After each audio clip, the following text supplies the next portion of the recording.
Sejam bem-vindos a mais um episódio daquela história com Rose Augusto. Hoje eu trago um convidado que realmente, assim, faz muitos anos que eu não tenho contato com ele. Muitos anos. Realmente foi um aluno meu quando ele era praticamente um bebê, né? E hoje ele já é um homem formado, um atleta. Hoje eu estou recebendo aqui esse querido Gabriel. Seja muito bem-vindo. Rose, agradeço o convite, de ter me chamado, né? Através da minha esposa também, que lembrou, e vamos lá. Foi uma grande coincidência. Coincidência. Uma grande coincidência, que eu estava falando para você, ter contato com a tua mãe, né, sempre, mas sempre com um monte, né, de mães daquela época, tudo, mas realmente, hoje, ser amiga, né, da tua esposa, e quando eu olho, eu falei, como assim? E o Gabriel até, ele foi meu aluno, bebezinho ainda. E aí não tinha como, né, a gente tem uma ligação muito grande lá no Kiron, de tá sempre um colaborando com o outro, e aí eu falei, não, vai fazer parte, ainda mais que eu acho que você faz parte do começo da professora Rose mesmo, né? Porque eu era recém-formada de magistério, eu ainda não era professora de educação física, né? Então vamos começar falando um pouquinho da lembrança que você tem, né? Da tua infância, do seu tempo de escola. Então, eu lembro bastante da minha avó, e porque ela que levava eu e meus irmãos para a escola e tal. Lembro lá da escola, da quadra, né? Lembro desses detalhes, assim. Eu não tenho muita... Eu falo, até a Débora, minha esposa, me zoa, fala que eu não lembro de nada, né? Mas eu tenho essas lembranças foi marcante porque eu achava legal o espaço da escola, né? Que tinha quadra e tinha o brinquedinho onde que tinha de areia, que era grande ali. Eu lembro da escola que era tudo muito grande, assim, aberto. E também onde que a gente tirava as fotos ali da garagem. Tradicional. Você tem filho pequeno, ainda tiram essas fotos? Tira, ainda tira. Aí vira, tipo, aí tem o imã de geladeira. Já tá mais modernizada. Aí a última fizeram na escola de inteligência artificial, no Dia dos Pais, né? Meu e das meninas. Tá. É porque era meio tradicional. A tradição, todo mundo junto ali. Mas a gente falou um pouquinho da tua avó. Então, antes de continuar falando de você teve uma avó que tem uma história na cidade, né? É bacana que todo mundo conhece tua avó, né? Tua avó foi uma nadadora, né? Ela foi um pouco, mas era mais a parte do bola ao cesto, que ela chamava, que era o basquete. Isso. Ela teve uma carreira esportiva na cidade, né? Um pouco de atletismo e tal. E ela também em foi 2016, né? A Olimpíada. Foi a que passou a tocha. E ela foi uma das pessoas que levaram a tocha aqui em Santos e tal. É bacana, né? É bacana ter essa história na família. É uma recordação que a gente tem. Fica na casa dela a tocha, cada um que levou a tocha fica com a recordação dela. É uma lembrança legal que a gente tem dela, né? Faz um ano, né, que ela foi, mas... Vida longa, né? Não, morreu com 98 anos. Uma bênção, né? Ela se dedicou... Pra gente, né, eu não tenho muito... Mas eu lembro das minhas primas, que hoje tem 19, 20 anos, que ela estudava para estudar com elas. Negócio de escola e tal. Ela era assim, a nossa queridinha lá da bota, porque ela estava sempre lá. O Veritas foi uma escola muito familiar, né? Hoje em dia você já não encontra isso. Então, as mães, elas trabalhavam, tinham uma vida corrida, mas elas tinham muito tempo para a escola. Então, na hora da saída, ficava aquele grupinho de mães conversando, aí conversava junto com os professores. A gente fez assim uma família, né? Que eu te falei, até hoje existe o grupo Mães do Veritas, o grupo Professoras do Veritas eu tenho no WhatsApp, a gente está sempre falando. A sua mãe faz as campanhas dela, todo mundo, né, interage, vai num jantar, vai em alguma coisa. Era uma fase diferente, né? E eu não tenho muita recordação também de passado. Eu tenho uma memória, assim, da minha infância, não lembro praticamente nada. Tá muito longe. Minha infância está muito longe, não lembro nada. Mas, assim, dessa época Até eu brinquei com a Débora quando a gente foi falar, né? Ah, como é que ele era? E eu tenho a lembrança assim, você sempre foi muito bonzinho, né? Muito calado, muito quietinho, muito calado. Normalmente você entrava na escola, eu tinha que buscar você lá no portão no colo para entrar na escola, né? Você era meio assim receoso de entrar, porque você ficou meu aluno bastante tempo, mas eu sempre ia buscar você na porta, para você não chorar. Você era chorão, falei para tua mulher que tu era chorão. Falei assim, eu tenho uma recordação que ele era tão chorão na época da escola. E como foi você na escola, em relação aos seus amigos? Você tinha muitos amigos? Então, acontece, aí depois que eu saí do Veritas, aí eu fui pro Santa Cecília. Escola grande, né? Escola grande, né? Aí eu estudei lá até me formar, até o terceiro colegial. E lá, e como aí mudou, né? Aí eu fiquei mais aprontão. Tá. E lá, como a maioria, eu lembro, foi indo vários anos seguidos até o colegial. Tem uns que entrou na oitava série, foi até o colegial. E aí eu ia pulando muito de sala em sala, que sempre me trocavam de sala por fato de ser bagunceiro. Eu não imagino você bagunceiro, que engraçado. Trocar. Aí eu lembro que tinha até, na época tinha até era, acho que foi na oitava, o primeiro colegial, tinha de A a E. As salas, e aí eu tinha passado já por todas elas já. E aí eu fiz amigos, né? Porque tu fez. Aí conhecia no terceiro colegial, eu já conhecia todo mundo, já todo mundo conhecia. Eu já tinha passado por todas as salas já. Que barato. E eu falo sempre que você era muito quietinho, muito bonzinho, mas você foi meu aluno muito pequenininho, né? A tua irmã já era mais, assim, elétrica, mas era líder. Ela já era aquela que à frente da classe tomava as atitudes. Tudo você sempre foi mais a sua, mais quietinho. Mas muda. É normal mesmo, né? Depois ganha terreno, ganha segurança. Você tinha apelido na escola? Cara, tive... A maioria chamava de Gabriel mesmo. Mas sempre tem, né, apelido. Mas assim, que foi muitos anos, não tinha. A maioria era Gabriel. Que hoje em dia não pode ter apelido. Hoje em dia não pode ter apelido. Na escola? Né? Porque hoje em dia tudo é bullying, né? Se tiver apelido, a mãe vai reclamar, pode reclamar. Igual no jiu-jitsu, todo mundo tem apelido. Meu apelido no jiu-jitsu é Palito, que veio desde que eu mudei de equipe, aí pegou de uma história de um outro moleque, aí acabou porque eu era magrinho, né? Sempre foi alto, né? Acabou que pegou e aí foi aquele negócio, vai levando. Aí quando fui ver, todo mundo ou conhece de Gabriel ou de Palito aqui no jiu-jitsu, né? No jiu-jitsu. Porque hoje em dia não pode ter apelido apelido em escola é um problema hoje em dia, né? No jiu-jitsu, pelo menos, a galera tudo tem um apelidinho. E você tem amizade até hoje com a turma da escola, não?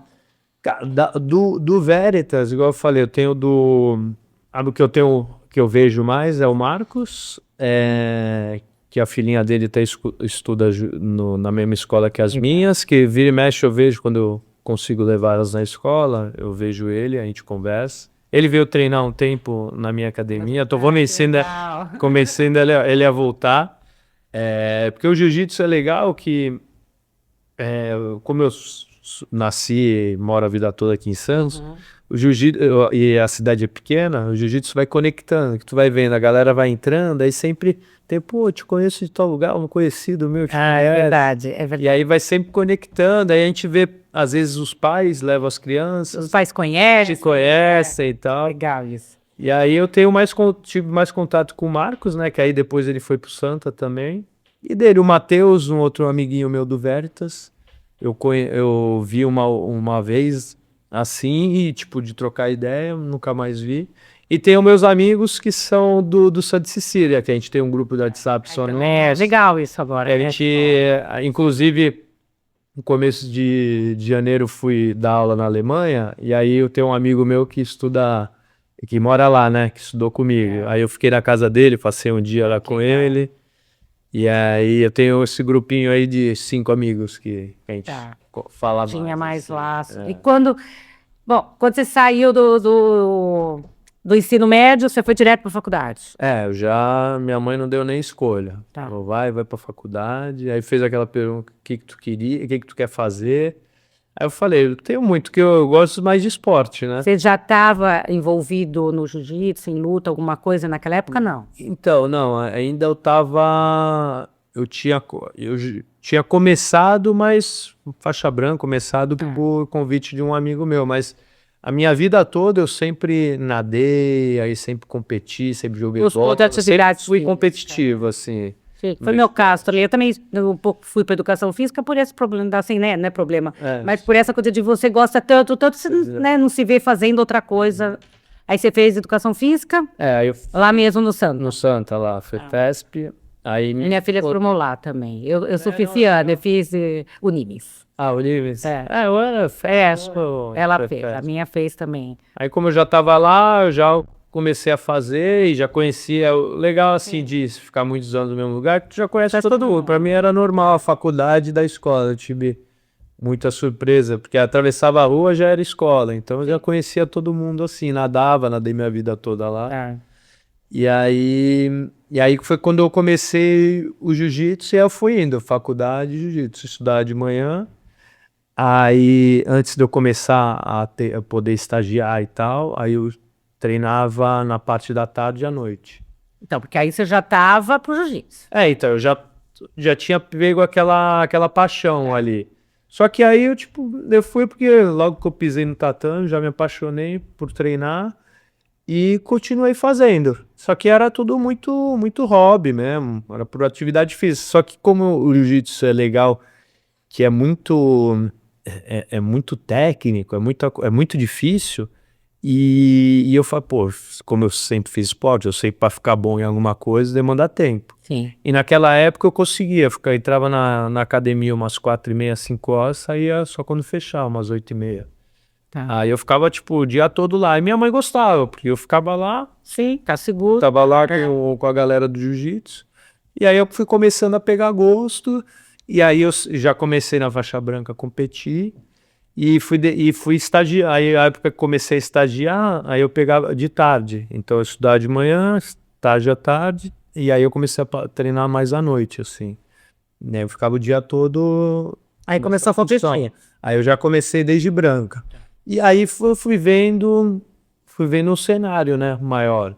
Aí quando eu saí da faculdade, eu continuei trabalhando numa academia no Centro Santista, ali na parte da... Já como professor de jiu-jitsu. Não, como de musculação. Musculação. Aí eu continuei lá, aí na época da faculdade ainda estagiei naquele... aquela... Puta, aquele negócio da Escola Total da prefeitura, e dei um estágio ali. E tudo com o jiu-jitsu ali, né? Tipo, caramba, pô, tem que ganhar o dinheiro pra pagar as competições, pra viajar e tal. E só que ao mesmo tempo queria... Aí uns amigos meus, até hoje, pessoal, eles começaram... Esses meus amigos tinham trabalho, começaram a largar só pra treinar. E eu vi nesse período a evolução deles. Você foi ficando para trás. Eu fui ficando para trás. E eu sempre fui muito competitivo e eu comecei a ver nas competições no treino. Eu falei, eu vou ter que resolver.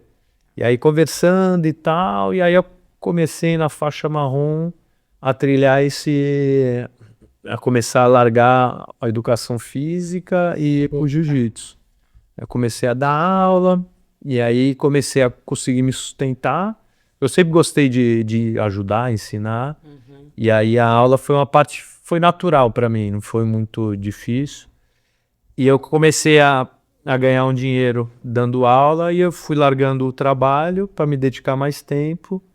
E foi quando eu falei, puta, eu quero isso pra minha vida. E aí foi na faixa marrom, foi lá para 2008, 2009.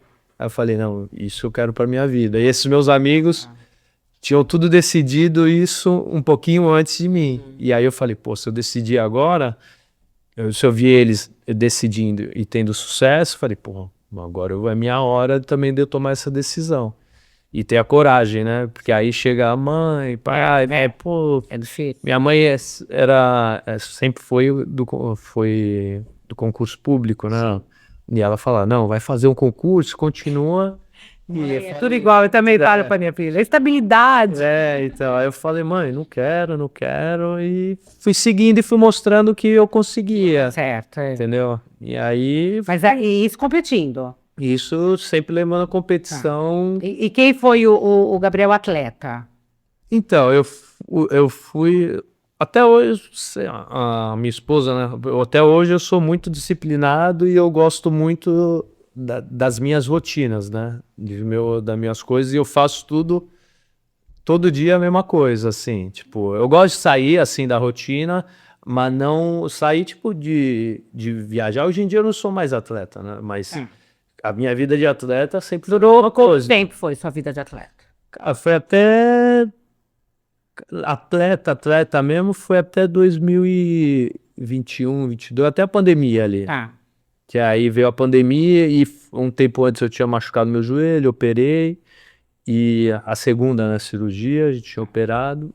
E aí veio a pandemia, deu aquele. Não tinha mais competição. E aí eu já tava naquela transição, porque meu ganha-pão é a academia, né?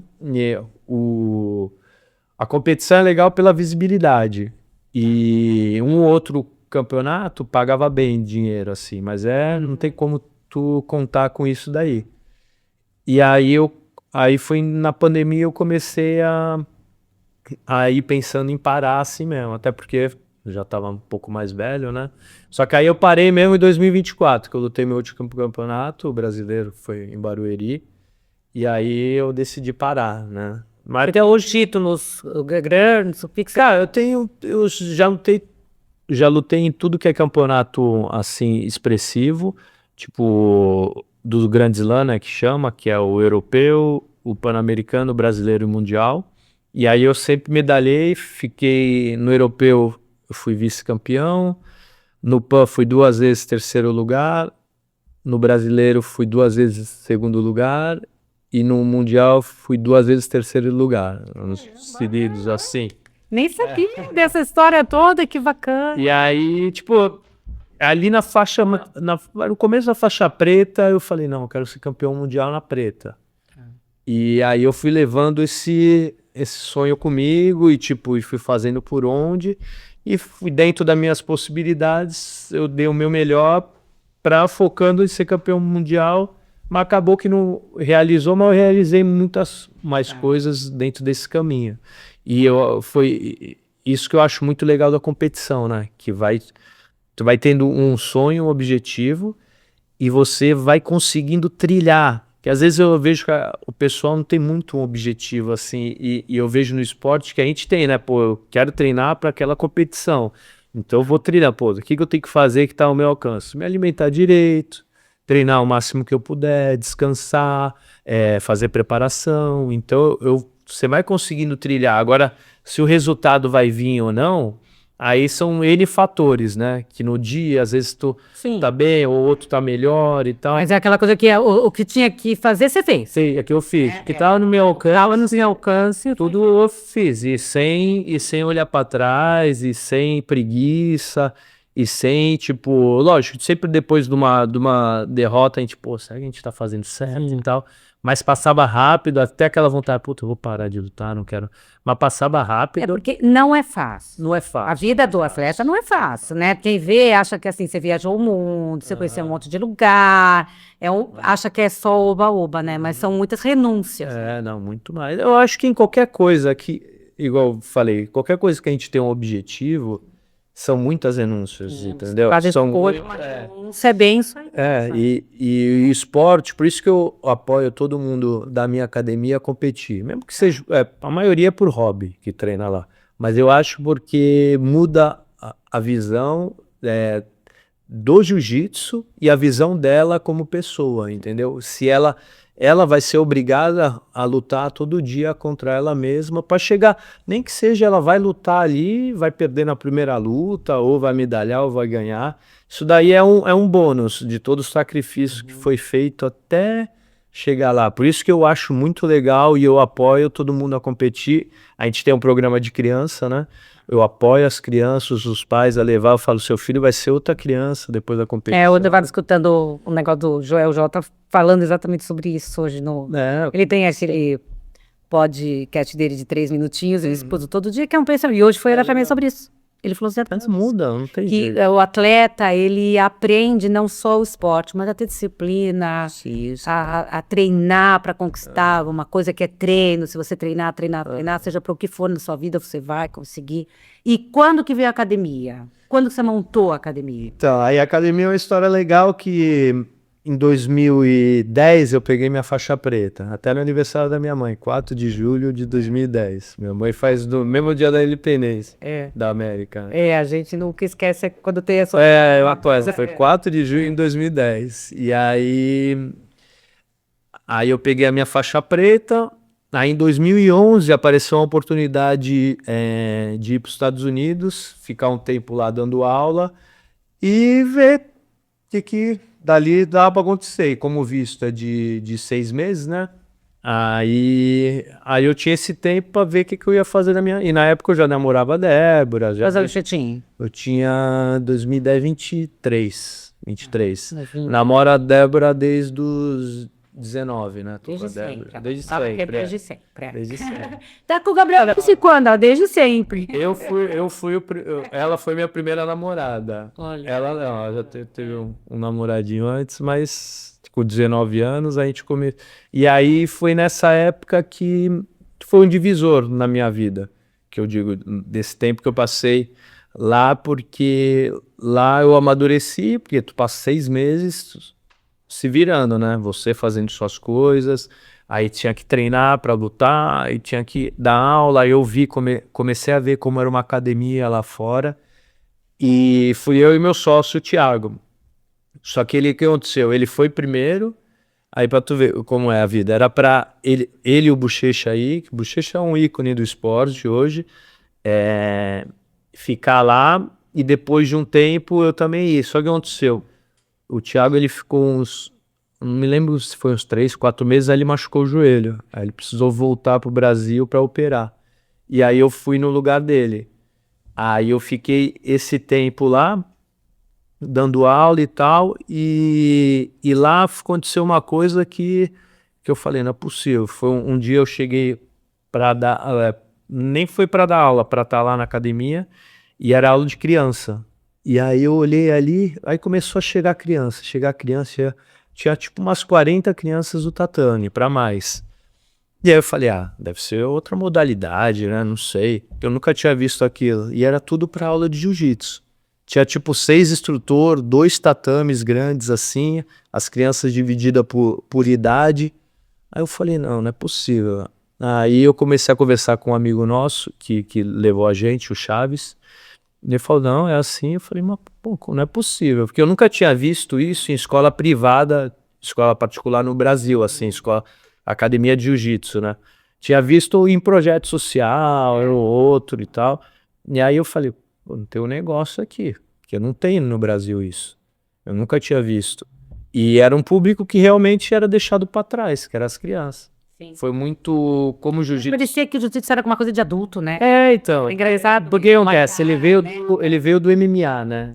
Pode ser que... Entendeu? Tipo, o jiu-jitsu... Associa que não é coisa de criança. Exatamente. E aí eu falei, pô, tem um negócio. Só que aí quando eu fui pra lá, aí o que acontece? A gente perde tudo que tem aqui, né? Eu dava aula numa academia, eu saí, aí eu tinha aluno particular, aí eu passei para outras pessoas, eu dava aula numa outra academia também saí. E aí tu volta, e na época foi aqueles 6 meses que eu não via a Débora.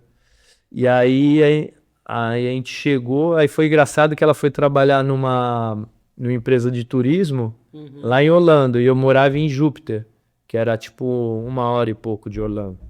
E aí a gente tinha um dia só, que eu ia pro Brasil, tipo, um dia, e ela tinha acabado de chegar lá para trabalhar nessa agência lá. Então a gente ia se ver um dia, e eu ia ficar mais um mês sem ver ela. Então a gente chegou, foi nesse dia aí, a gente foi passear, a gente foi na Disney e tal, passeamos lá. E quando a gente voltou, a gente decidiu que ia casar. Que legal. E aí eu falei, pô, preciso resolver minha vida aqui no Brasil. Porque naquele momento eu não tive a vontade de morar fora. Ali, tipo, a gente passou uns perrengues. Então, a gente passou uns perrengues e tal, e o povo americano é tudo muito frio. E eu, moleque, querendo lutar, e ali eu não via muito treino pra mim, e aí eu decidi naquela época que não era o tempo ainda, né? Tá. E aí eu tava com essa ideia, falei, pô, não tem muito de onde fugir, tem que abrir uma academia, né? Pra ganhar o meu ganha-pão, eu tinha juntado um dinheiro. Aí eu conversando com esse meu sócio, que na época não era, né, o Thiago, meu parceiro de treino na época, aí ele falou, pô, também tô com essa ideia. Aí, tipo, conciliou ali, tipo, a gente sempre se deu bem, a gente sempre lutava junto, treinava junto a vida toda. E aí, em 2012, surgiu a The House. E aí, o nome a gente colocou de The House porque a gente vivia mais na academia do que em casa. Então, a gente passava o dia todo lá. Acaba virando a primeira casa, né? A segunda é... Aí a gente criou lá e o objetivo era investir em criança, em trazer. Aí, É a da Carvalho ou a da... então, a primeira foi ali no Canal 3. Foi embaixo, foi ali na Guedes Coelho, Canal 3, um prédio que tem, hoje em dia tem umas lojas de pranchas de surf ali. É da loja vizinha que até a gente... Aí eu vou contando depois, que aí depois a gente abriu em 2012, aí cresceu muito rápido. Como a gente dava aula muito na cidade para um monte de galera, e a galera gostava da gente, a gente lutava muito campeonato, sempre Mas ganhava ainda os adulto. campeonato. O primeiro para os adultos. Isso, e aí veio uma galera treinar com a gente. E a academia que a gente pegou era bem pequena. A salinha. Uma salinha, e tipo, e encheu rápido. Tanto que em 2013 a gente inaugurou dia 1º de agosto de 2012. E aí, em novembro de 2013, a gente se mudou para uma maior lá da Ponta da Praia, que é na Henrique Soler, que a gente tem até hoje. Que aí são 2 andares, tem dois tatames. E ali cresceu muito o programa de criança. Porque aí a gente começou, pô, traz seu filho para os alunos adultos, traz teu sobrinho, traz...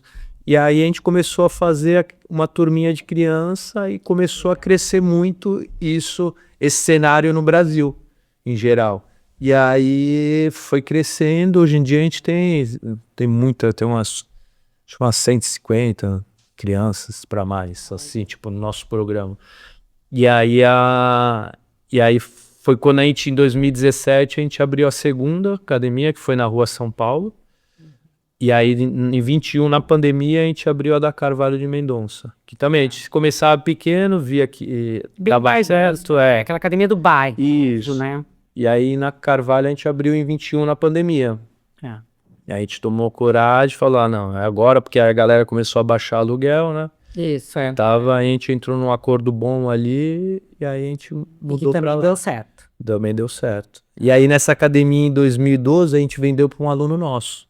O meu sócio, ele sempre teve mais esse tino aí de negócio e tal, e aí ele vendeu para um aluno nosso a academia, que a gente reinvestiu esse dinheiro na outra. Só que aí depois deu uns problemas, acabou que ele saiu ali do lugar que tava, mas a gente começou lá no Canal 3 mesmo. E aí hoje em dia a gente tem essas 2 academias. Porque antigamente essa coisa de luta, Muay Thai, tudo, eu lembro que era coisa de adulta. E pra criança era judô, né? Até hoje, Karatê, judô ou karatê, né? Tinha um pouco. Isso. E normalmente mais menino Do que menina. Exatamente. Só que hoje, eu acho que tá mudando muito. Não, mudou muito. Porque as mulheres também, acho que não sei se é com tudo que está acontecendo também, né, das mulheres procurarem não estarem tão, né, vulneráveis a algumas situações, alguma coisa assim. Então, de aprender a se defender, né? A mulher não quer mais ser o sexo frágil, né? Sim. Então, hoje em dia tem muita criança e muita menina, né? Tem muita menina. Fazendo luta, né? Seja judô, seja Muay Thai, né? Cresceu muito, porque realmente existia um medo, né? De colocar a filha, mulher, para fazer luta, né? Até hoje tem umas mães que tipo, querem levar a menina, né? A menina tem que fazer balé e o menino... Mas eu acredito que, tipo, eu vejo pelas minhas filhas, eu vejo por... Você tem 2 meninas. Então, minhas filhas treinam, tipo, a menorzinha é mais brutinha, assim, e treina, e a minha mais velha é mais delicada. Só que ela treina também e gosta, as duas gostam, tipo... lógico, o papel de pai e mãe, tipo, vai levando, né? Sim. Porque elas não querem fazer nada se deixar. Então a gente vai levando e eu sempre vou conversando com elas sobre isso. Falo, filho, isso daí vai ajudar muito. você vai aprender a respeitar, porque eu vejo a arte marcial, para a criança é muito legal, porque é o único, a arte marcial, nenhum outro esporte dá, de você respeitar o seu amigo, porque é obrigado a respeitar por causa da hierarquia das faixas. Então a gente lá na academia, a gente começa a aula, aí todo mundo vai na sua faixa, né? Tipo, da faixa branca até a faixa maior, vai todo mundo. Quantas faixas são? Então, de criança a gente tem, de branca até a verde, aí é branca, cinza, amarela, laranja e verde. Aí para não ficar muito tempo na mesma faixa, aí tem tipo cinza com uma tira branca, cinza normal e cinza com uma tira preta, igual até todas as faixas. Aí depois de juvenil e adulto é azul, roxa, marrom e preta. E aí eu vejo tipo esse negócio das crianças que elas respeitam tanto o professor, porque tem uma marcação, entendeu? Igual no futebol. Por que eu vou respeitar meu amiguinho que é igual a mim, né? Entendeu? Tipo, não tem nada... ele pode ser titular ou reserva, mas não tem muito. Lá no jiu-jitsu, não. Tem a faixa, tem uma coisa que eles visualizam como... Pô, não, essa criança é na minha frente. Eles mesmo, ele entrou na fila, viu que tá errado, já puxa outra criancinha pra frente. Mas você sabe que a gente tinha uma conversa aí do professor de educação física, que a gente falava da postura de criança que fazia um esporte assim de luta, com a diferença da criança que fazia futsal ou basquete ou esporte coletivo, em relação à disciplina e respeito. A gente sempre falou que tinha um perfil diferente essa criança, né? Porque realmente, mesmo, né, a gente tinha essa filosofia do judô, desse respeito ao mestre, ao seu, né, que está acima, que você falou agora, né, que está acima. E como isso era para a vida, né? Que essa criança, ela desenvolvia esse respeito ao superior dela, numa diferença enorme do que, infelizmente, a gente tem hoje, do que você falou do futebol. E no futebol é aquilo lá, você xinga o juiz, você xinga o que tá do teu lado, a arbitragem, o técnico, né, a torcida, é o xingamento só. E quando você vai em treinamentos assim de luta, tudo, tem uma coisa de um respeito, né? Fala, pai não Mestre, fala. ao professor, ao técnico, até ao seu adversário, né? O respeito ao principal, porque adversário ali a gente, na academia, né, nascer adversário, né, parceiro, mas num campeonato também, ó. Teu adversário é nada mais uma pessoa que tá no mesmo nível que você para lutar, então tem que ter o respeito, entendeu? O respeito tem que ser mútuo dos dois, porque vocês estão no mesmo nível, na mesma categoria, então tem que haver esse respeito, até porque você não sabe o que vai acontecer na luta. Até a gente vê, mas na parte do MMA, um falando mal do outro e tal, é mais para vender, porque ali depois da luta, vocês podem ver, a maioria que tem esses confrontos antes, né, de ficar falando, depois que acaba a luta, os caras se abraçam. Faz parte do marketing. Isso, porque se abraça, porque é uma arte marcial. O MMA, a maioria vem de uma arte marcial. Tipo, é um Muay Thai, é um Jiu-Jitsu, é um wrestling, alguma coisa que tenha uma arte marcial, um boxe. O jiu-jitsu vem da onde? Então, tem muita definição ali, mas a parte assim que eu já li, já estudei, tipo, tem gente que fala que veio da Índia para a China para o Japão, tem gente que fala que veio da China para o Japão, aí tem gente que fala que passou também pela Mongólia e veio para o Japão, mas no Japão ali foi onde que o Jigoro Kano ele tirou as partes mais traumáticas do jiu-jitsu, porque era jiu-jitsu, né? A gente que chama de jiu, mas na verdade é jiu-jitsu.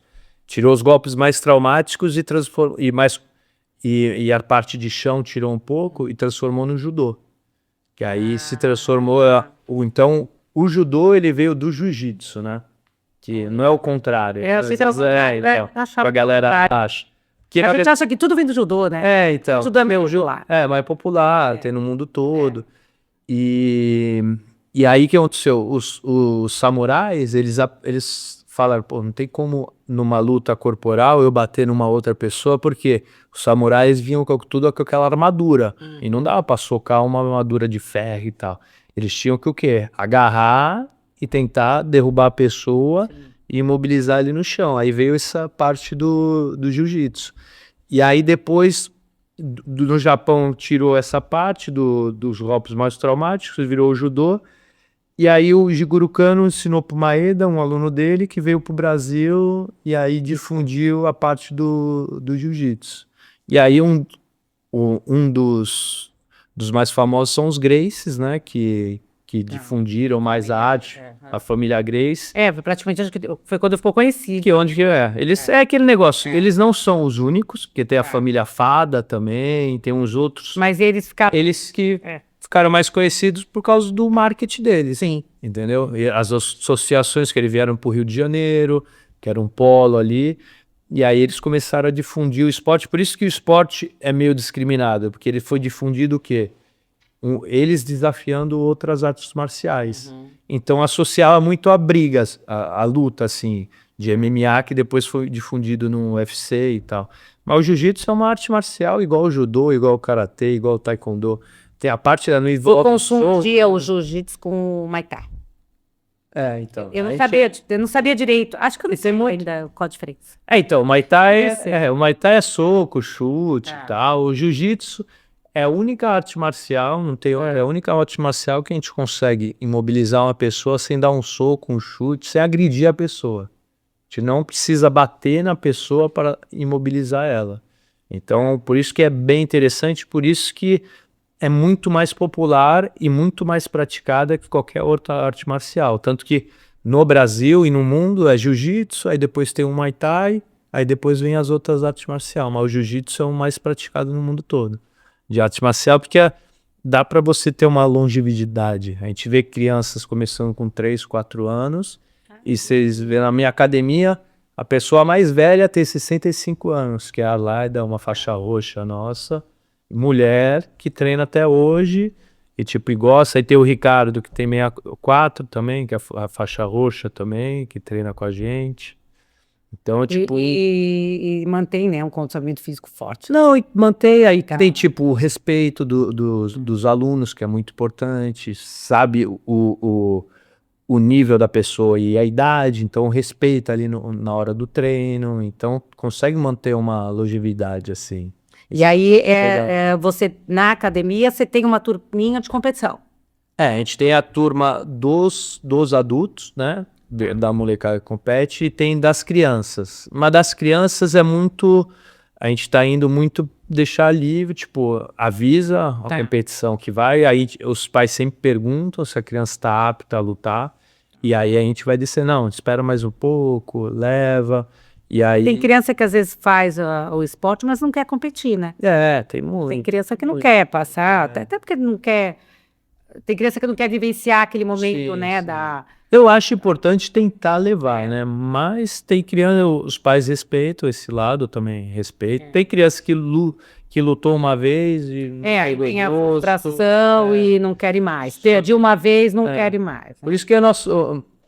Não é medo, assim, é um receio que a gente tem da criança desistir do esporte por causa disso, mas mesmo assim... o nosso... Então, a gente dá essa opção, né? Você continuar no esporte sem precisar competir. Sim. A gente sempre fala, não, vai competir, mas se não quiser, não precisa. Mas normalmente na adolescência eles querem competir, né? Então, vem muito da criança, às vezes. Vem muito da criança. Tem criança com 4 anos que já fala que competir. Entendeu? Acabou de entrar, tem 6 meses, assim, às vezes treinando. O pai já vem, pô, ele pode competir? Eu falo... Não, espera mais um pouco. Então, se eu vejo que a criança realmente tem um tino assim maior, não, vai, faz e tal, vai competir. Aí tem adulto que depois dos 30 e poucos anos vai competir também, por hobby. Assim. Tem Master? Tem. Tem Master. Passado dos 30 já vira Master 1, né? Já vira Master 1. E aí, isso que é legal, que aí o que acontece? Cria um vínculo, porque muitos dos nossos alunos fazem o que? Vamos viajar e vamos competir? Aí vão lá, tem uma competição no Rio, tem uma competição em Curitiba. Aí eles vão tudo junto num carro, vai lá, compete, dá o rolê deles e volta, tipo, deu um rolê com os amigos, lutou, competiu e voltou, viu um passeio, né, disso. E é muito legal essa parte do jiu-jitsu, porque a pessoa consegue competir a hora que quiser. entendeu? Ah, tá. Você não. Não é... Você pode. Vai ter. Você falou agora, tem uma competição Então, tal, competição, nossa, até lá, que nem corrida, né? Vamos correr e tal. Junta a galera e vai correr já em todo lugar. não tem muito, não precisa de ranking, É, você vai falar, não tem que não tá. tem que estar, é só se inscrever e ir, entendeu? Ah, legal. É maneiro fazer Vira uma isso. comunidade, né? É, De amigos, isso. né? Aí você mesmo viajou agora há pouco tempo Uhum. para isso, né? Conexão, que você teve Pra dar fora, aula né? e Para tal. dar aula. Aham. Não compete mais. Então, agora por enquanto todo mundo fala, não, vai competir de master. Eu falo, não tô, porque eu sei como eu sou. Então, se um dia eu marcar pra competir, Aí entrar. eu falo, eu não vou virar um cara lá pra qualquer um bater. Eu vou competir. Uma lenda, né? Eu vou fazer de tudo pra ser campeão. Se veio ou não veio, já não tenho muito como saber. Mas aí eu faço o quê? Eu abdico de tudo. Eu ainda não quero, né? Abdicar de tudo. Tipo, menos tempo assim com as minhas filhas, com a minha esposa. Aí tem que se alimentar direitinho, perder peso e tal. Eu ainda não tô. Aí é a hora das renúncias. Exatamente. Hora das renúncias. Eu tento me manter assim, entendeu? Pra manter, porque eu continuo treinando, entendeu? Com a galera e quero continuar treinando por muito tempo. Então, me mantenho saudável, ativo. Só que para competição, tu precisa passar desse saudável, né? Ah. Então, tipo, e agora, por enquanto... Aí essas viagens que você faz, vai, né, para os Estados Unidos, tudo não é para treinar nada, é para dar Para dar aula. Porque acontece, tem muito esse intercâmbio de professores, porque o jiu-jitsu tem muitas visões, muitos conceitos. Tipo, às vezes eu falo da minha visão, do meu conceito, um outro professor fala de outro, então tem muito... A mesma coisa, a mesma técnica tem várias visões, e é isso que leva muito a ter... A gente fala que é seminário, né? Leva muito aos professores de outra academia chamar outro professor para ensinar também. E aí eu viajo bastante. Duas coisas, por esses anos todos de competição, conheço muita gente que mora em muitos países, então eu consigo ter esse pessoal que eu consigo visitar. E por ter lutado muito tempo, também eu sou conhecido pela comunidade de jiu-jitsu. Eu cria muito laço, né? Em tudo que é lugar, né? Não só no Brasil, né? Então, e jiu-jitsu é legal que qualquer país você fala tem jiu-jitsu. Todo país. Outro dia eu descobri que tem em Manila, que é ali na Ásia. Tem jiu-jitsu também. E aí eu vejo que todo lugar tem. Tipo, Qual lugar mais legal que você já foi? cara, O jiu-jitsu te levou, né? Cara, foi. Um que foi assim interessante foi pra Bulgária. Tem até uma história dele, foi em 2012, eu acho, 13. Acho que foi por aí, 2000. Aí eu fui pra Bulgária, pra Sofia lá, a capital lá. E aí, Mas foi competir. então, fui dar uma semana de aula, e aí depois eu fui competir o europeu em Portugal. Então aí eu fui pra lá, fiquei uma semana, e aí eu cheguei lá pra ver como é. E tinha saído, acho que 15 anos do comunismo, há pouco tempo, tinha acabado de sair assim. Então era uma cidade, tipo, ainda tá começando a crescer, assim, aberta pro mundo. E aí eu cheguei lá, aí eu fui dar o meu passaporte na imigração, aí o cara, é você que veio dar aula de jiu-jitsu? Aí eu fiquei, puta, eu falo ou não falo, né? Porque... Isso é bom? Então, aí eu fiquei meio, eu falei, sou, né? Aí ele, não, legal e tal, não, passa. Aí eu falei, cara, como o cara da imigração sabe que eu tô indo? É porque lá o máximo que tinha no país todo era um faixa roxa, a graduação máxima. E aí eu cheguei faixa preta de fora. Chegou famoso. Então, tanto que, cara, mano, o cara que eu fiquei visto, ele me levou pra tudo que é lugar, assim, tipo, pra conhecer, tipo, fiquei num hotel bom, assim. Chegou no trial, cheguei lá, é legal. É mó legal, e aí fizeram homenagem, Aí eu falei, cara, que barato, mano, nem sabia que tinha isso. E aí foi uma das viagens que ficou mais marcada, assim... Pela maneira até, né, que você foi. Da maneira que foi. Foi recebido. E aí, tipo, quando que eu fiquei dando aula na academia dele, teve um dia que foi o seminário, que foi um fim de semana, que veio quase todo mundo da Bulgária, assim, que treinava, assim. Tipo, lotou a academia, aí falou, não, esse cara veio de lá, esse daqui. Aí veio o faixa roxa mais antigos do país também, ir lá aprender. Aí eu falei, caraca, que legal, né? Tipo, saber disso tudo que o jiu-jitsu traz, né?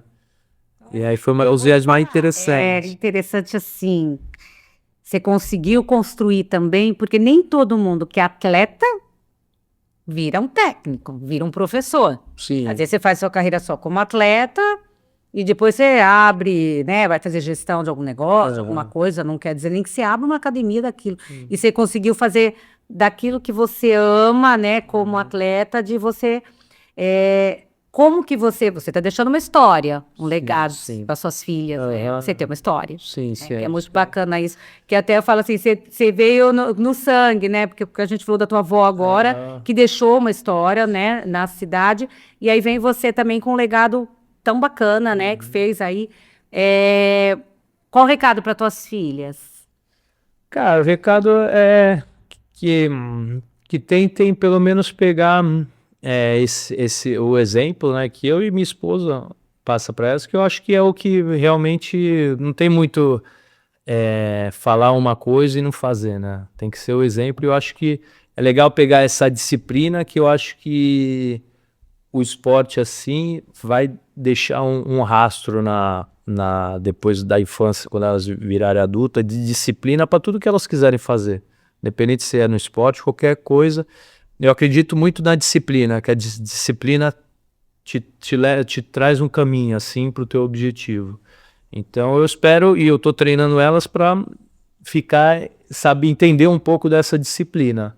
Entendeu? Porque eu acredito que isso daí vai ajudar muito elas a conquistarem o que elas almejarem ali na vida dela. Por isso que eu levo muito para treinar o jiu-jitsu, converso muito com elas, por mais que vira e mexe elas nem dão ouvido, mas eu tô fazendo o meu papel de sempre falar, para pai, tá chato. Eu falo, não, E o papai Gabriel, tem alguma expectativa de que uma delas seja atleta, que leve o esporte?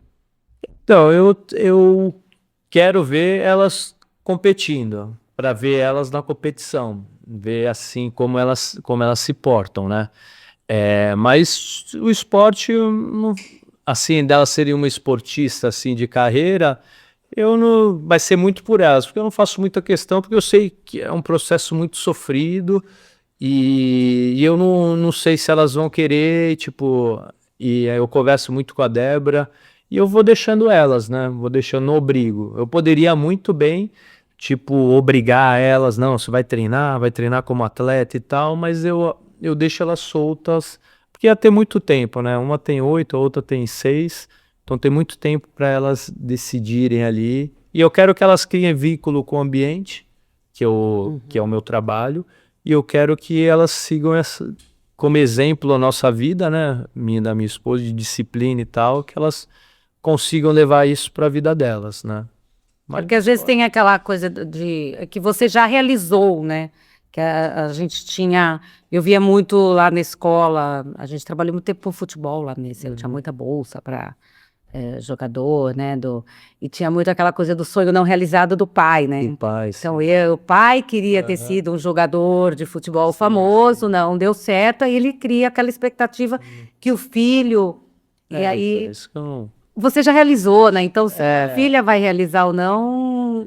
tipo, eu O acho importa é que você fez o teu, né? E eu vejo casos de pais do jiu-jitsu, assim, pais que são famosos, criaram a história deles Tá, e deixou ser natural, tá. entendeu? Não impõe. Não impõe. E tem casos, tipo, que a filha de pequeno não queria saber, depois de grande foi e hoje em dia é campeã, entendeu? E, tipo, hoje em dia vive do esporte. Então, eu não quero obrigar elas, eu quero que elas se sintam bem, entendeu? Ali no ambiente, que elas façam amizades ali, porque é um ambiente saudável. Mas não que ela, né, precisa. Não, fazer não disso, precisa. né, no Eu esporte. eu converso muito com a maior, falo, ó, o papai vai ficar muito feliz o dia que você tomar a decisão e a coragem de competir, mas vai no seu tempo, entendeu? Mais pra vida, né? Não pra aquela. Exatamente. Então, não. Se ela quiser seguir, tudo Se ela bem. quiser, não. Se ela pegar gosto, se quiser, eu tô pronto a apoiar. Tanto que vira e mexe, eu tenho tatame em casa, eu pego, dou aula pra ela e tal. aí ela gosta, então... Porque na academia ela não tem aula com você. Não, na academia Funciona? Acho que não funciona. vai funcionar. O pai dá aula pro filho? Então, talvez pelo menos no meu caso, talvez quando se for maior, Tá. entendeu? Agora nessa fase é muita disputa de atenção. E pelo menos porque eu fazia isso, eu dava aula junto com elas e não funcionou. Porque elas queriam minha atenção e Eu realmente. também já dei. Eu fui professora da então, escola sabe? e as minhas filhas eram da classe que eu dava aula. E aí sempre, deu mais atenção do que deu para mim, que sou tua filha. Mas eu falei, não posso dar atenção para você, que o outro vai ficar. É É complicado. complicado. E eu fiz o teste e deu certo. Eu fui, ela foi com outro professor e eu fico lá de olho, fico como pai, entendeu? Não me intrometo, porque eu vejo o pai. Que a gente já tem essa regra, pai não se intromete. Quem manda ali no tatame pra dentro é o professor e ponto. Isso é uma coisa que esporte coletivo é difícil. Mas tá difícil ou não? Não, a arte marcial traz esse respeito mútuo dos Pais pais, também. pros pais também, entendeu? A primeira chamada que a gente dá, lógico que tem aqueles emocionais, né? Tipo, ver alguma coisa, o pai... Professor, tá... então. Mas a gente tenta já, desde o começo... Eu acho que já não é tanto como esporte coletivo. Eu sofri muito, né? Porque trabalhei bastante tempo com handebol, técnica de handebol, e sofri demais. Aí o pai vem, meu filho tá no banco, não vai pôr meu filho pra jogar. Isso Vou levar meu filho embora, né? Olá, estão batendo no meu filho, só não tá fazendo nada, não tá. O pai o tempo todo. O tempo todo. Ele tá no banco junto. Mas eu já vejo assim que na luta parece que também os pais têm um respeito Sim. maior até pelo professor, né? Pelo mestre, pelo professor. É porque acontece. A gente fala muito que o tatame entrega, né? Ele mostra muito. Se você não vai, por exemplo, você chegou, sei lá, de faixa azul e roxo e você não motor amarrou, o tatame vai te entregar. Tá. E acontece muito com os pais. Não tem como um pai que nunca treinou dar instrução. Entendeu? Agora um pai que jogou uma boia de amador, ele chega e pode... Para intervalo, ele chama o filho no campo, porque ele que tem a jogada correta, é ele que tem. Até mais, tipo, os torcedores, né? São tudo técnico, torcedor. Todo mundo tá aqui bancando. Isso mesmo. E como não... Ali a maioria não treinou, e os pais que treinam têm o respeito, porque eles sabem como é que funciona, então fica tudo muito claro. Então eles não se intrometem, eles sabem que é o professor e tal. A gente fala, ó, agora em casa, se vocês quiserem falar e tal, aí é com vocês, entendeu? Mas tenta seguir o que a gente fala. Porque cada pai lida de um jeito. Tem pai que lida melhor com a derrota do filho e tem pai que não lida com a derrota do filho. Né? E a gente deixa bem claro que, tipo... Trabalhar pro filho dos outros. A gente deixa claro, ó, a gente dá o nosso melhor. Só que o seu filho, se você quer competir, você tem que ou botar ele mais tempo para treinar, entendeu? Vem em outros horários e treina, ou então, sei lá, junto paga uma aula particular, porque não tem muito o que a gente fazer, até porque é um esporte amador. Não dá pra gente investir ficha numa criança de 4, 5, 6 anos, entendeu? O que a gente investe é o que realmente os pais pagam, que é a mensalidade. A gente investe o nosso tempo ali, a nossa dedicação, no horário que a criança dá aula. Fora daquilo, não tem como a gente exercer mais coisa, entendeu? Até porque é uma hora que ele é nosso aluno, depois vai para casa, entendeu? E tem muito pai que confunde, que acha que a criança já é um fenômeno. E tem muito tempo para virar um fenômeno, entendeu? Até por os olhos do pai. E eu já vi muitos casos, que eu já tô nessa área há 13 anos de academia. E antes desses 13 anos eu já dei aula e vi acontecer. Às vezes o pai acha que é um fenômeno, mas não vira, porque é muito doloroso até virar. Então, tipo, tem que ver se a criança vai querer, tem que ver se vai romper a base. É engraçado que às vezes é engraçado que a criança tem tudo para decolar e em um certo momento ela não quer mais, né? Parou, Sim. não quero mais. É mais a fase da adolescência. A fase da adolescência ali é onde que a gente vê que é ou não é. Se a criança quer realmente, ela passa aquela fase de namorinho. Porque aí tem horas que fala, não quero mais, né? Meus amigos são todos saindo para se divertindo e eu tenho que dormir cedo, eu tenho competição amanhã, eu tenho que treinar. Passou essa fase, sim, eu falo, né? Agora sobreviu aí. Agora o moleque, tanto que eu tenho alunos que começaram, eu tenho o Enzo, que começou com a gente com 10 anos, hoje em dia E ele passou por toda essa fase assim. E hoje em dia ele mora nos Estados Unidos, ele treina lá, como vários outros, entendeu? Mas esse é um caso porque ele veio desde criança com a gente. E hoje em dia ele vive do jiu-jitsu. Foi o que ele sempre... Ele chegou com 10 anos falando isso. E ele foi guiando, hoje em dia ele tem 20. Nada abalou, né? Nada abalou e ele conseguiu. E hoje em dia ele mora nos Estados Unidos, vive do jiu-jitsu. Entendeu? Como vários, mas não que vieram de criança, mas tem vários alunos nossos que pegou a faixa preta com a gente. Tem um que mora no Bahrein, tem um que mora nos Estados Unidos também, tem um que mora na China, tem várias pessoas que vieram e moram fora hoje em dia por causa do jiu-jitsu. Olha que legal. Agora, aqui no meu programa eu coloquei um quadro assim, que chama Pode Contar, que é aqui dentro. Aí você tem que me contar alguma história... Uma história engraçada, assim. Pode ser uma curiosidade, pode ser uma lembrança de alguma coisa até da vida pessoal. Não pode falar mal da minha amiga. Pode falar mal. Não. Mas pode contar alguma coisa engraçada de vocês, ou alguma coisa engraçada da tua... Alguma coisa engraçada. Então, já que tu falou da Débora, eu vou falar dela aqui. Tá, do meu furacão, dessa família furacão. Teve uma vez que a gente foi, eu ia lutar o europeu, que era em Portugal, isso foi 2015, acho que foi 2015. E aí a gente foi treinar uma semana em Londres, só que eu ia ficar 2 ou 3 semanas lá, e aí depois ia para Portugal e ela ia me encontrar comigo lá em Londres. Aí eu falei, não, Débora, vem aqui que eu tenho um hotel legal e tal, pra gente ficar, vai ser legal e tal. Aí ela chegou na academia, ela encontrou um amigo meu que vinha também pra academia no aeroporto. Não. A gente já era casado, né? A gente casou em 2013. Tá. E aí a gente vai ficar no hotel legal. Aí eu cheguei, aí esse meu amigo conseguiu no aeroporto encontrar e vieram vieram lá no trem e chegaram na academia. Aí a gente tava treinando na época, aí chegou, cumprimentando e tal, conversando. Aí a gente foi, acho, comer e tal, já era tarde, alguma coisa assim. Aí eu falei, ela, não, pra onde que a gente vai? A gente deixa as malas. Eu falei, já chegamos aqui, o hotel era academia. E aí a gente ia dormir num colchão onde que derrubava, tipo de judô, que derruba pra não cair no tatame, o colchão uma molinha, um colchonete. Aí a gente chegou e não sei e a academia era no subterrâneo, e era janeiro, né? Frio. E eu não sei, a academia toda fechada, não sei de onde que vinha um vento gelado. E a academia... Era uma suíte especial. Dormia da academia, banheiro, era um banheiro da academia. Tudo. E ela se comportou? Aí ela deu risada e tal, mas aí ficou eu, mas como ela sempre viajava comigo, e ela ficava só no meio de homem, né? Não, top. Aí deu risada e tal.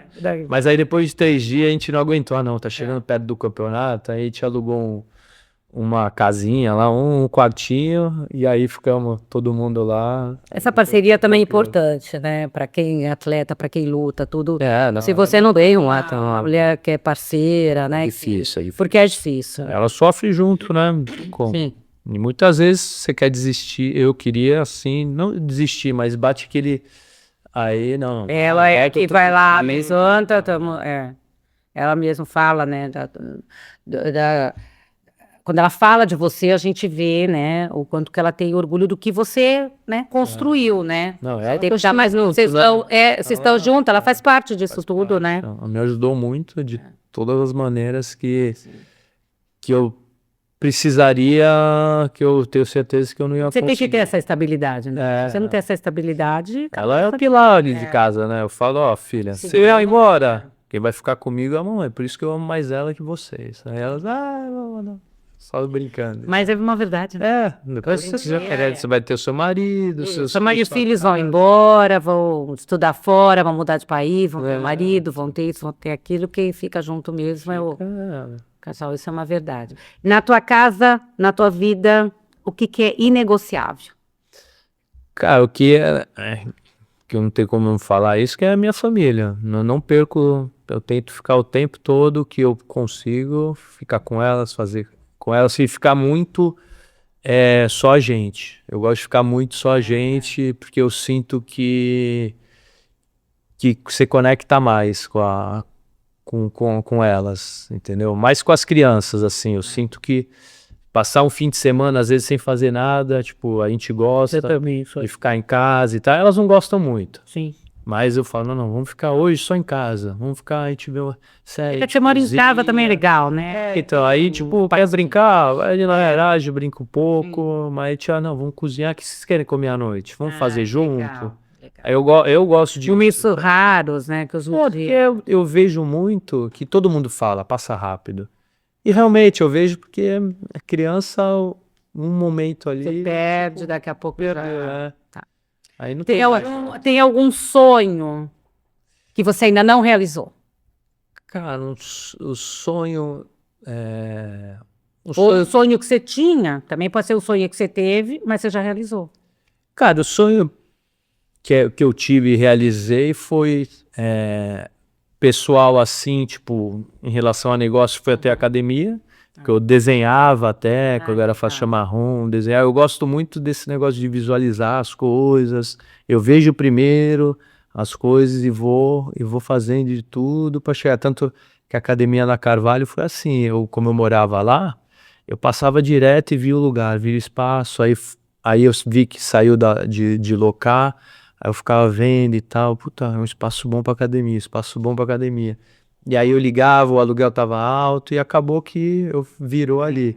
Então eu tenho muito isso, a academia foi o primeiro objetivo que eu visualizei, também de casar, ter a família. E o objetivo que eu quero, assim, de negócio é ter mais academias, que a gente ano que vem a gente tem o plano de ir pra São Paulo, para abrir a academia lá. E também minhas filhas, elas criarem, elas terem... Eu falo muito, brinco muito com elas, mas eu quero que vocês tenham os seus negócios, entendeu? Vocês tenham essa experiência de ter a sua empresa, ter os negócios. Eu quero que elas sejam assim, como todo pai, né? Essas empresários? Então, eles também, né? A gente fala muito com elas sobre isso, entendeu? Mas aí, no futuro é delas. Elas fazem, eu não vou obrigar nada. O seu papel é de pai ali, Orientar. tenta orientar, dar os dicas, valores, né? Isso mesmo. É isso que eu vejo que é o meu sonho. E pai vai fazendo assim, né? Vai pra cá, né? E só não deixando sair do trilho, né? Exatamente. Não perdendo o... E uma vez eu vi uma coisa que é legal, que é tipo, no começo da infância você é chefe do seu filho, que você manda e tal. Aí tem a parte que você é líder, que você vai por exemplo, né? Você tem que ser o exemplo, ser o líder ali. E depois, na fase adulta, você vira um mentor do teu filho. Ele pergunta... Tem que ser árquivo, Aí se pergunta e O fala. conselheiro, né? Aham. Eu falo que eu já tenho filha moça, né? Eu sou a conselheira. O que você acha? Nem Exatamente. sempre vão fazer, mas querem ouvir o que Então, eu acho legal. Eu vou ficar muito feliz, muito realizado um dia que elas chegarem e perguntarem minha opinião. Eu vou tentar ao máximo não me meter, entendeu? Mas eu vou ficar muito feliz um dia que eu puder ajudar. Então esse é um sonho que eu tenho pessoal, que elas se realizem, tenham o negócio delas, caso elas quiserem. E o meu é de expandir mais a academia para conseguir ajudar mais pessoas, que a gente ajuda muitas dentro do jiu-jitsu em si, e também os professores, a nossa equipe. Então, E projeto social? Não. Então, por enquanto eu não tenho, porque por questão de disponibilidade, de tempo, assim, eu estou muito dedicado na academia. Eu não quero ter um projeto por ter, entendeu? Eu queria estar mais dedicado a isso, assim, entendeu? Uma coisa bem social mesmo, tipo, a criança entrar, ter o jiu-jitsu como ferramenta, dentro de outras ferramentas também, tipo, quero muito divulgar como empresarial, como a criança sair se entendendo de finança, um projeto mais legal, não só ter um tacão. Então, o jiu-jitsu vai ser uma das ferramentas, mas eu tenho essa vontade, assim, ó. O sonho de não realizou. E qual foi a última vez que você fez alguma coisa pela primeira vez? Tá. Essa pergunta aí, então, cara, faz... Agora, tem muita coisa que eu quero fazer, mas agora sim, de bate-pronto.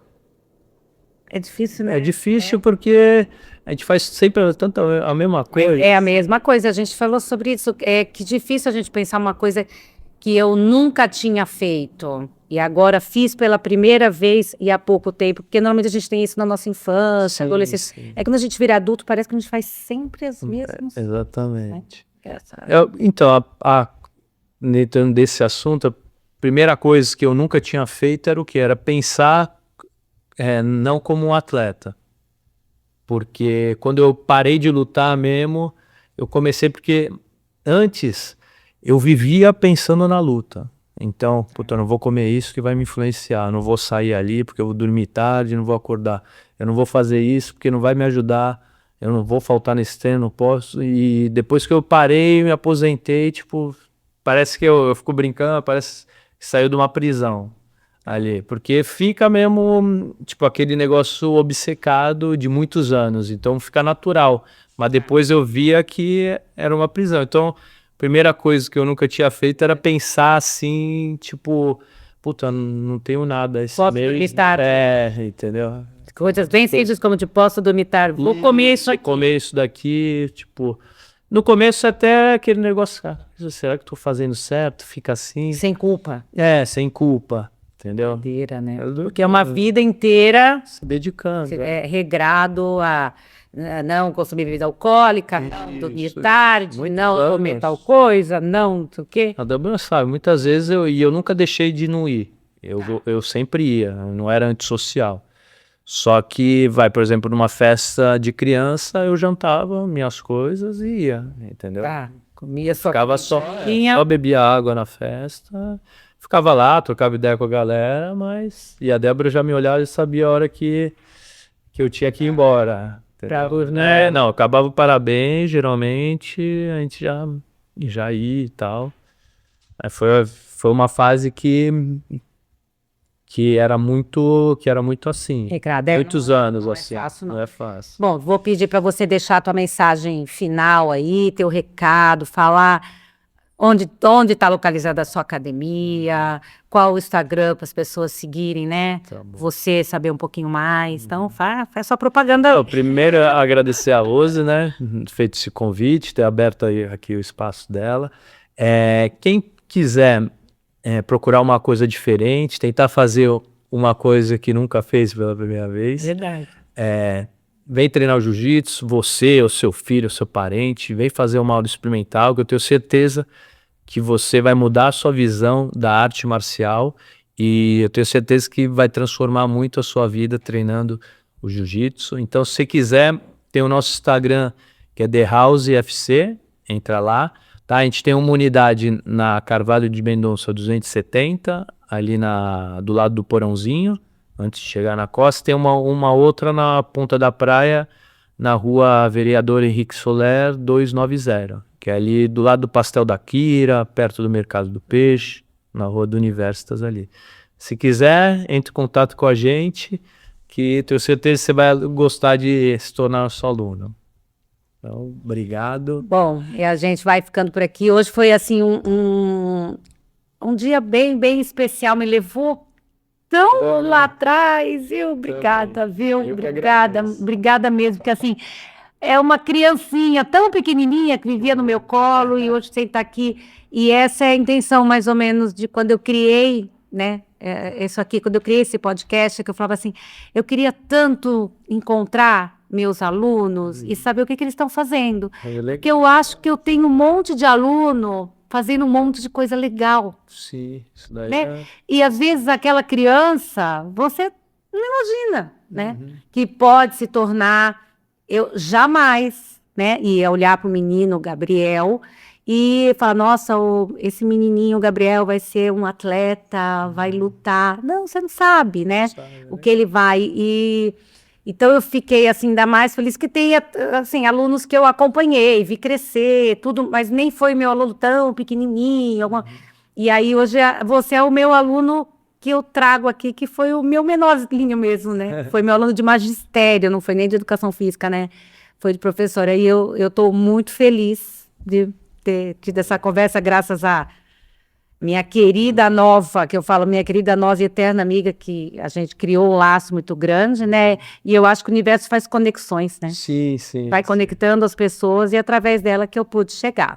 Legal. Então a gente vai ficando por aqui. Vou deixar aqui para vocês o muito obrigada mais uma vez, né? De acompanhar o nosso podcast. Não esquece de seguir a gente nas redes sociais, dar o seu like lá e seguir no canal do YouTube também, tá bom? Obrigada e até breve.